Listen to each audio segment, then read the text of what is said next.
மோடியின் புதிய அமைச்சரவை பட்டியலில் தமிழக பாஜக தலைவர் அண்ணாமலையின் பெயரும் பரிசீலிக்கப்படுவதாக தகவல் வெளியாகியுள்ளது. அண்ணாமலை மத்திய அமைச்சரானால் தமிழக பாஜக தலைவரை மாற்ற அந்த கட்சி திட்டமிட்டுள்ளது.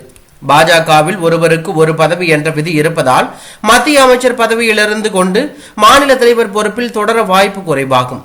தமிழக மாநில தலைவர் பதவிக்கு தமிழிசை, வானதி ஸ்ரீனிவாசன், நயினார் நாகேந்திரன், பேராசிரியர் சீனிவாசன் ஆகியோர் பெயர்களும் பரிசீலனையில் இருப்பதாக தகவல் வெளியாகியுள்ளன. அண்ணாமலை மீது பல்வேறு எதிர்மறை விமர்சனங்கள் தினம் தினம் வந்து கொண்டே இருக்கின்றன. அண்ணாமலையால் காயத்ரி ரகுராம், எஸ் வி சேகர் உள்ளிட்டோர் கட்சியிலிருந்து வெளியேறியுள்ளார்கள்.